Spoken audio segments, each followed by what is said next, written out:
I buried my best friend, believing the worst thing in my life had already happened.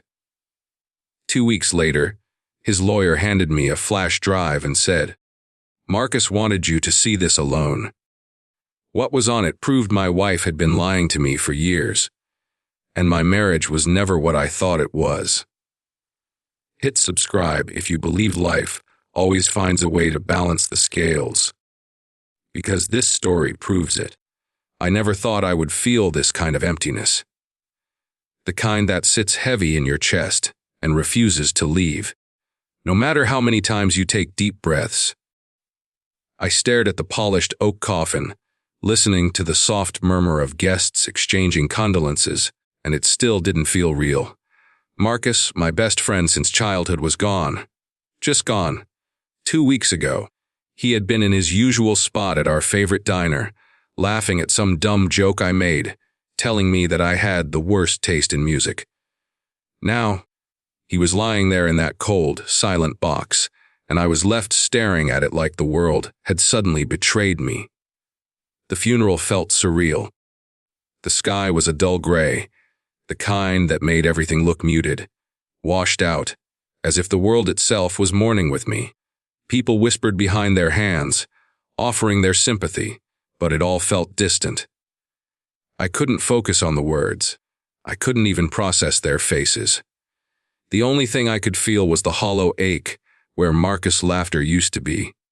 My wife, Emily, stood beside me, holding my hand with a grip that was firm, but somehow fragile. Her presence was supposed to be comforting, but today, it felt like a reminder of everything I had to face alone.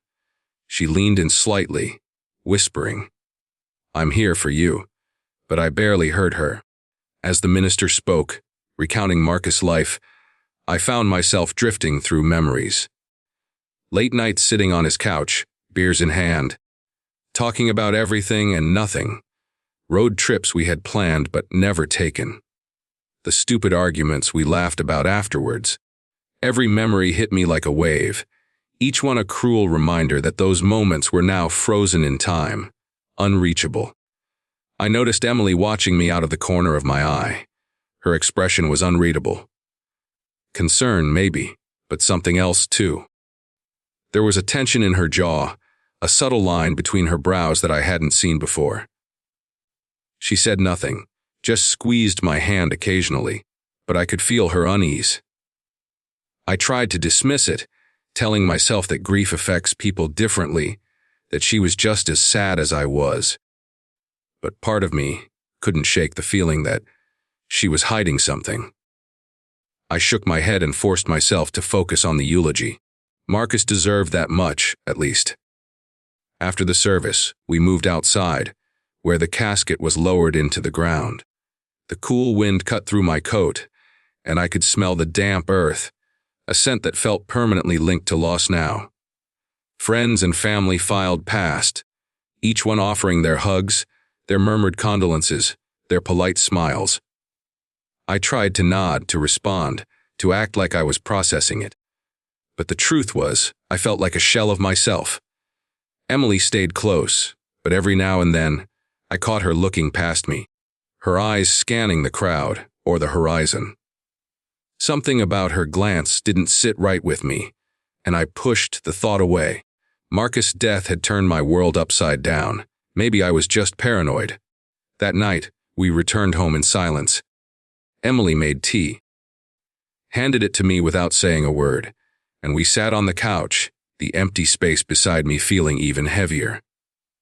I couldn't stop thinking about Marcus, about all the times I had taken his presence for granted.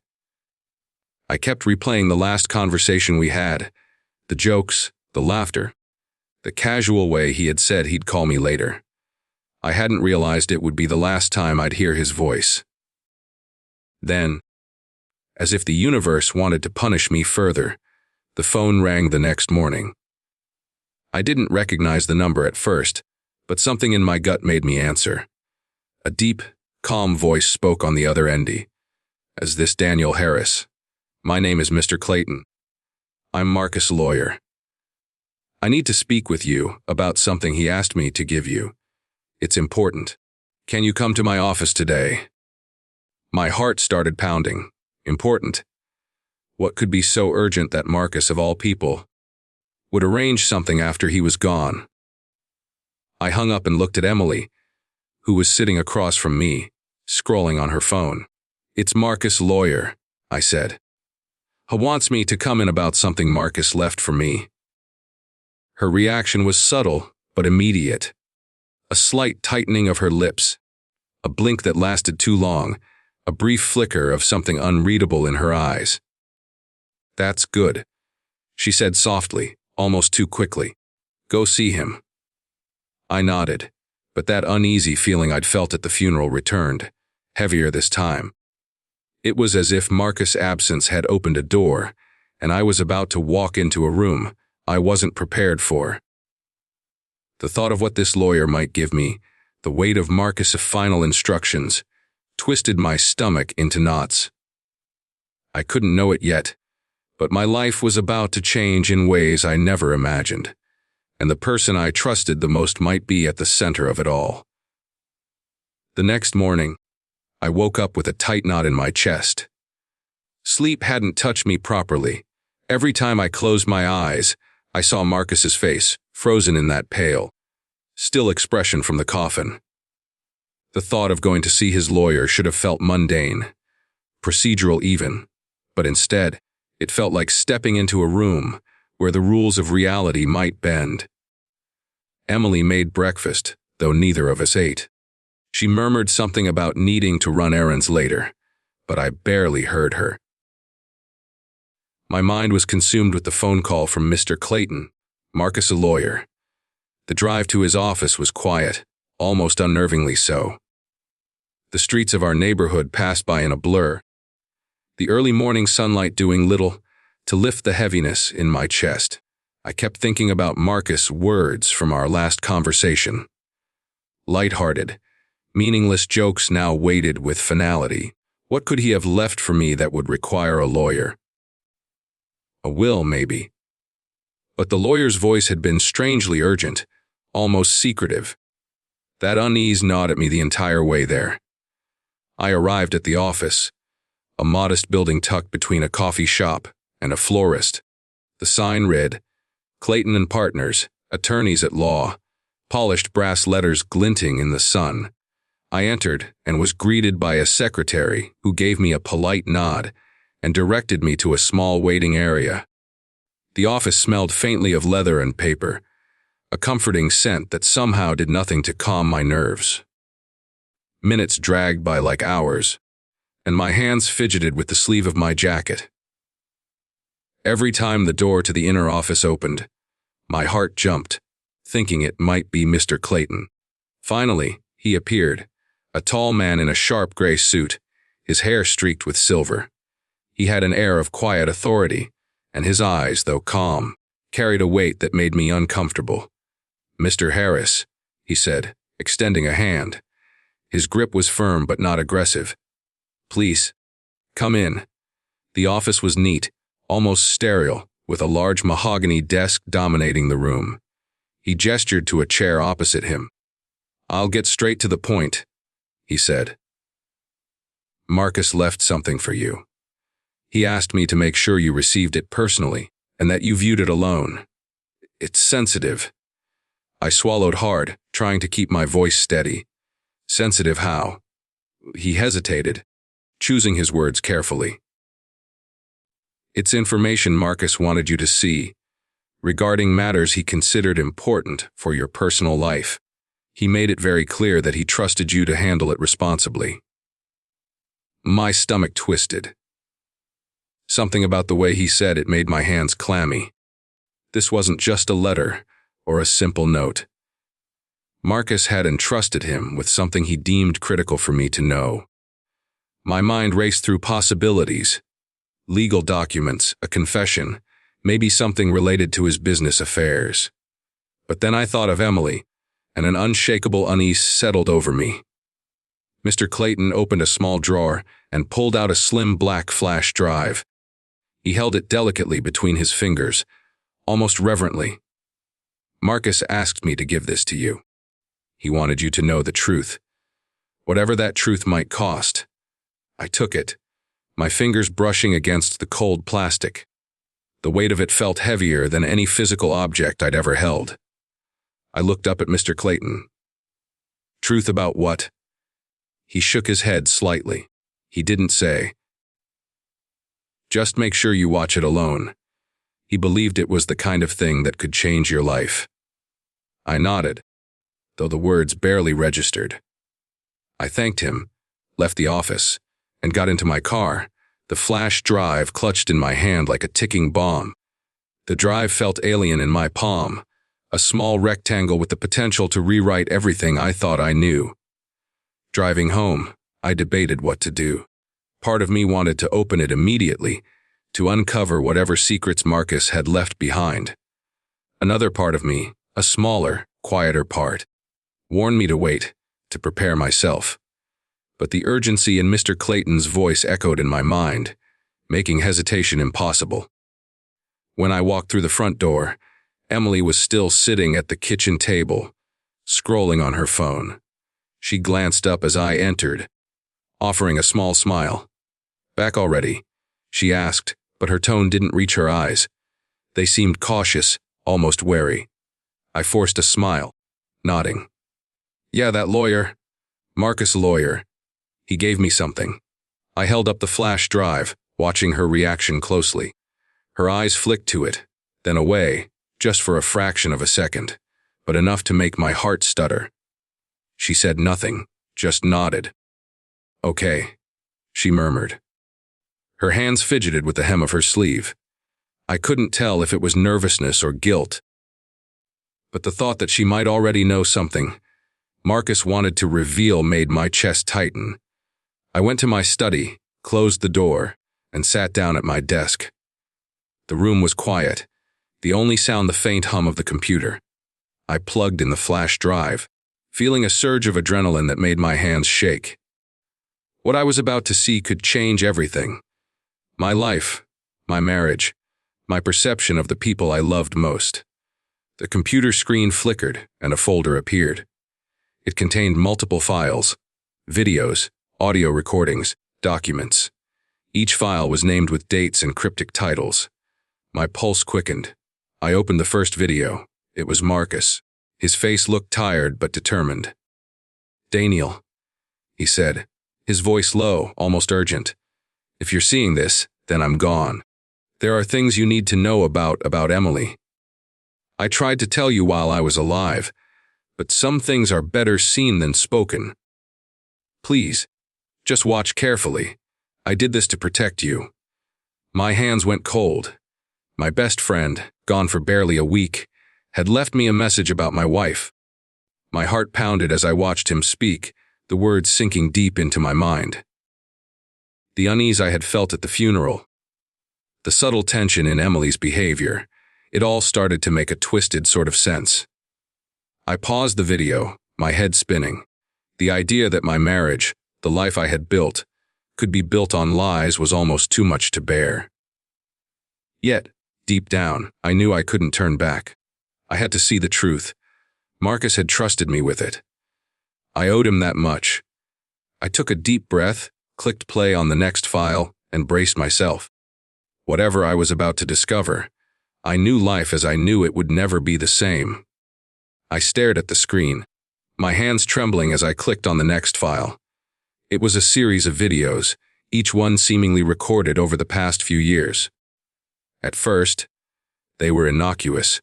Marcus talking about mundane things, sharing memories, laughing at old inside jokes. But then the content shifted, and my stomach dropped. The first recording that made my heart stop was from a quiet evening in our own living room. The camera angle was subtle, almost hidden, but unmistakably captured Emily speaking on the phone. Her voice, soft and measured, carried words that froze me in place. She was discussing financial transactions with someone I didn't recognize, making plans that sounded deliberate, calculated. There were names I didn't recognize, references to money moving in ways I'd never approved or even known about. My mind raced, trying to process it. Why would my wife need to do this behind my back? The next video was even worse. Marcus had captured conversations where Emily lied directly to me about small things. Grocery runs, work trips, casual explanations that now sounded rehearsed and false. At first, it seemed petty, but as I watched more, patterns emerged. She had been manipulating situations for years, rewriting narratives, and hiding parts of our life from me. I felt dizzy, a mix of anger and disbelief surging through me. Then came an email file, opened on the screen, as if Marcus had prepared a presentation. It contained evidence of a long-term plan, documents showing that Emily had been siphoning money from accounts I thought were joint, creating secret accounts, and funneling resources in ways I couldn't comprehend. Each line, each number, felt like a stab in the chest. I leaned back in my chair, running my hands through my hair, trying to steady my breathing. It wasn't just the financial deception. It was the betrayal of trust that cut deeper. I remembered moments I had shared with her, moments that now felt tainted. The dinners, the late-night talks, the small promises we had made to each other. All now seemed like lies she had carefully constructed. Every memory I had held onto suddenly carried a shadow of doubt. Marcus appeared again in a video, this time holding documents and pointing to names, dates, and transactions. His voice was calm but urgent. "Daniel, I didn't want you to find out this way, but she's been hiding things from you for years." I tried to confront her, tried to talk to her, but she has a way of twisting words, of making things disappear. "I did this for you. Watch everything. Know the truth before it's too late." I couldn't breathe. The room felt smaller, the air thick and heavy. My mind flashed back to times I had thought Emily was being affectionate, supportive, even loving. Were those moments genuine? Or had she been performing them, carefully constructing the version of herself I trusted? The thought made bile rise in my throat. The next file was a recording of a meeting I hadn't known existed. Emily was speaking with a man whose face was never shown, discussing plans that involved both personal and financial manipulation. Marcus' annotations were clear in the video. He had paused, highlighted certain phrases, added notes in the corner. It was like a roadmap of deception, a guide to a life I thought I knew, but didn't. I sat there, stunned, letting the weight of it all sink in. Every laugh we had shared, every secret we had told each other, it felt like it had been built on a foundation of lies. I thought I knew my wife. I thought I knew my marriage. But Marcus' recordings made it clear that I had been blind, and perhaps willingly so, to the truth. The final video was Marcus himself, looking straight into the camera. His eyes were heavy with sorrow. "Daniel, I'm sorry you have to see this. I never wanted to betray her, or you, or anyone. But she has been lying to you for years, and I couldn't let you continue in ignorance. You need to decide what to do with this knowledge. Be careful. She is clever, and she knows how to manipulate situations. Trust no one but yourself, and trust me that I did this for your sake." I turned off the computer and sat in silence, the room spinning around me. The betrayal was complete, a crushing weight that left me numb. The woman I loved, the woman I had thought I could trust with everything, had been living a double life for years. Marcus, my best friend, had sacrificed his own peace to protect me from the truth until he couldn't anymore. Tears stung my eyes, not just from grief but from rage, confusion, and heartbreak. I didn't know how to process it. Part of me wanted to scream, to confront Emily immediately, to demand answers. Another part wanted to run, to hide from the truth, to pretend none of this had ever happened. But deep down, I knew I couldn't ignore it. Marcus had trusted me to see it, to act on it, and now I had to face a reality I never imagined possible. I sank into my chair, staring at the blank screen, the flash drive still in my hand. My life had changed forever in a matter of minutes, and I had no idea how to move forward, Emily's deception was not just a betrayal of trust. It was a complete upheaval of everything I had believed about my life, my marriage, and myself. And yet, somewhere deep inside, a small part of me was grateful.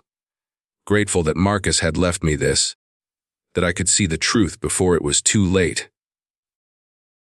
Grateful that I could finally know, even if the knowledge came at the highest cost imaginable. I couldn't sleep that night. The weight of what I had seen pressed down on me like a physical force, making every breath feel heavy. I kept replaying the videos, the emails, Marcus' warnings, and Emily's subtle expressions that now seemed full of hidden meaning. My mind was a battlefield of anger, betrayal, and disbelief. Part of me wanted to confront her immediately, to demand the truth and see her reaction, but another, quieter part warned me to wait. I needed to think, to plan, to make sure I didn't act impulsively. The next morning, I sat at the kitchen table with Emily, pretending to drink coffee while my thoughts roared. She glanced up at me once, offering that same faint smile she had at the lawyer's office, but it felt fragile now, almost desperate. I studied her carefully, searching for the cracks, the telltale signs of guilt. Her hands fidgeted with the mug. Her eyes darted to the window whenever I asked a simple question about the day ahead. Every movement, every hesitation, told me she knew something, maybe everything, about what Marcus had left for me. "Emily," I said quietly, "can we talk?" Her expression stiffened, and she nodded, setting the mug down. "Of course," she replied. "About what?" I hesitated, choosing my words carefully. "About us, about everything we've been through. About trust." Her eyes narrowed slightly, and for a moment, I thought she might smile or deflect, but instead, she leaned back and crossed her arms. "Trust. Daniel. What do you mean?" The words stuck in my throat. I wanted to scream, to throw the evidence on the table and demand answers, but I restrained myself. Instead, I let silence stretch between us, letting the weight of unspoken truth settle. I've been thinking," I said finally, my voice steady despite the storm inside me. "About certain things, things that don't add up. About money, about the way things have been handled. About you." Her face didn't change at first, but her hands trembled slightly on the table. "Daniel, I don't know what you're implying," she said, her voice careful, almost too calm. I leaned forward, my eyes locked on hers. "Don't lie to me, Emily. I know something is going on. I don't know everything, but I know there are secrets, and I want the truth." Her lips pressed into a thin line, and she glanced away briefly, a flicker of panic crossing her face. She inhaled slowly, then met my gaze again. "Daniel, I cut her off, my frustration bubbling over. "No more excuses. I've seen evidence. Things I can't unsee. I know Marcus tried to tell me, and now I'm telling you. I'm done pretending I don't see it. You need to be honest with me right now." For a long moment, she said nothing. The silence was unbearable, filled only with the ticking of the clock and the pounding of my heart. Then, finally, she spoke, her voice trembling slightly. "Daniel, I didn't want you to find out this way. I didn't want to hurt you. I thought I could fix things before you ever had to know." Her words were a thin veil over the betrayal I already knew existed. Every excuse, every justification felt hollow, but beneath it all, I sensed fear. Not just fear of me, but fear of losing control. Fear that the life she had carefully constructed might crumble in an instant. I took a deep breath, trying to steady myself. "Emily, this isn't just about fear. It's about trust. You've broken it in ways I don't even know if I can forgive. I don't know what Marcus knew, or why he did what he did, but I can't ignore this. I need time. I need to think about what to do next." Her eyes filled with tears, and she reached out as if to grab my hand. "Please, Daniel, don't make any decisions yet. We can work this out. I love you. But her words felt empty, perfunctory, like the same small lies I had been living with for years. I withdrew my hand and stood, feeling the tension crackling in the room. I didn't trust her anymore. Not fully, not until I understood the full extent of the betrayal. I left the kitchen and retreated to my study, closing the door behind me. I needed space, needed clarity, needed to plan my next steps. Marcus had left me this knowledge for a reason, and I knew I couldn't let it go to waste. I had to be methodical, careful. Every email, every video, every recording on that flash drive had to be analyzed, understood, and used wisely.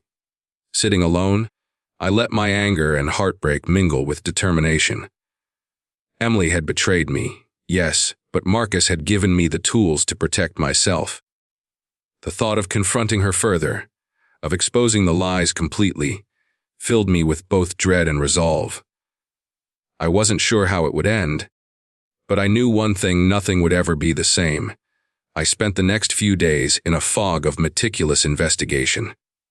Every document, every recording on Marcus' flash drive was analyzed, cross-checked, and cataloged. The more I dug, the more I realized the scope of Emily's deception. It wasn't just about money or lies. It went deeper than I ever imagined. There were secret accounts, hidden investments, and connections to people I had never met, all orchestrated quietly behind my back. And then I found it, a series of files Marcus had marked with urgency. The final set of recordings revealed something I hadn't anticipated. Emily wasn't acting alone. Someone else had been involved, someone close enough to manipulate events without my noticing. Marcus had caught them on camera as well, a shadowy figure whose face was partially obscured, but whose presence loomed large in every transaction and whispered conversation. The realization hit me like a punch to the gut. This betrayal extended beyond my wife. My life, my trust, my reality had been compromised in ways I hadn't even considered. That night, I confronted Emily one last time. She was waiting in the living room, her expression guarded, tense. I held the flash drive like a weapon, the small rectangle now a symbol of truth and power. "I know everything," I said quietly, watching her eyes flicker. "Not just the lies, not just the money, but all of it. And I know you weren't acting alone." Her face went pale, and for a moment, the calm, measured woman I had married disappeared.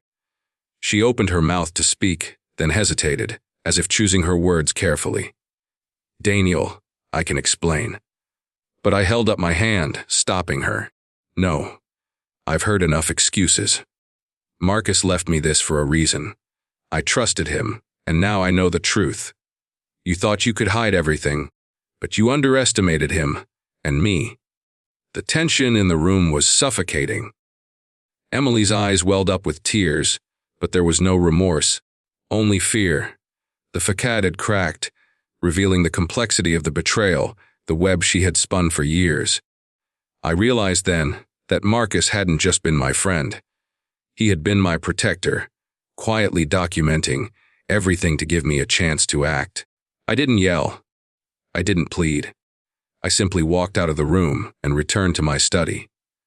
I needed to process, to decide my next move carefully: public exposure, legal action, or quiet withdrawal from the life I thought I knew. Each option carried consequences, but one thing was certain: I couldn't return to the naive trust I once had. In the quiet, alone with Marcus' recordings, I allowed myself to grieve, not just for my friend, but for the life I had believed in, for the marriage I thought was real. And yet, beneath the grief, there was a spark of clarity. Marcus's efforts, his recordings, his meticulous care had given me control over my own destiny. I could choose how to respond, how to protect myself, and how to prevent further harm.